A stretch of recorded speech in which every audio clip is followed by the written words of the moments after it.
Greetings, purists and patrons of the extreme, and welcome to No Filter Auto, where we shift the conversation into drive and leave compromise at the curb. Today, we are not reviewing an automobile. We are dissecting a monument. In the Gilded Age of machinery, when luxury was measured in inches of chrome, one vehicle stood not as a peer, but as a singularity. It was the standard by which every other luxury car was found wanting. This is not a car. This is the Duesenberg Model J. Forget the concept of a flagship. The Model J existed in a realm of its own creation. Its design was not about style for style's sake, it was about presence as a physical law. The long, impossibly low chassis, a staggering 153.5 inches of wheelbase in the long version, was a blank canvas for America's greatest coach builders. Whether it was a sweeping Rolls-Royce convertible or an imposing Murphy sedan, the body was custom-tailored art, hand-formed over the mightiest mechanical heart ever conceived for a passenger car.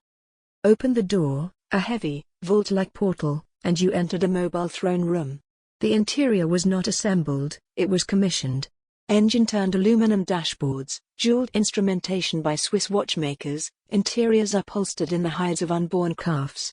This was a cabin that demanded silence, not from its engine, but from its occupants, awed by the sheer uncompromising nature of its execution. For the titans of industry and Hollywood royalty who owned them, this environment was the ultimate insulator, a perfect, handcrafted bubble separating them from the mundane world. Now, let's speak of the heart. The numbers are not just impressive, they are absurd, even by modern standards. The Model J's engine was a 420 cubic inch straight 8, supercharged in the legendary SJ models. It produced 265 horsepower in an era when 100 was exceptional. Top speed? Over 115 miles per hour in the 1930s, when roads were dirt and tires were cross-ply. The acceleration was described not as swift, but as relentless, a tidal wave of mechanical force delivered with a silent, ominous certainty. This wasn't performance, it was dominance, engineered by Fred Duesenberg with a single mandate: there will be nothing better. So, what was its competition? There was none. The Cadillac V16 was a magnificent, silken cruiser. The Rolls-Royce Phantom II was a peerless exemplar of silent refinement. But the Duesenberg Model J was both.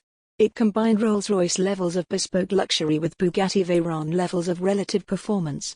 It was the and, not the or.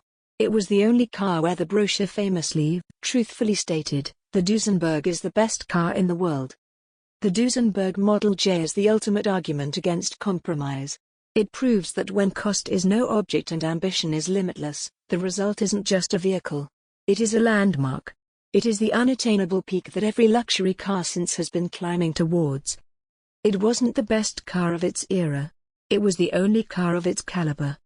This is No Filter Auto. Is the Duesenberg Model J the greatest American car ever built, or a magnificent relic of obscene excess? Let us know where you stand in the comments.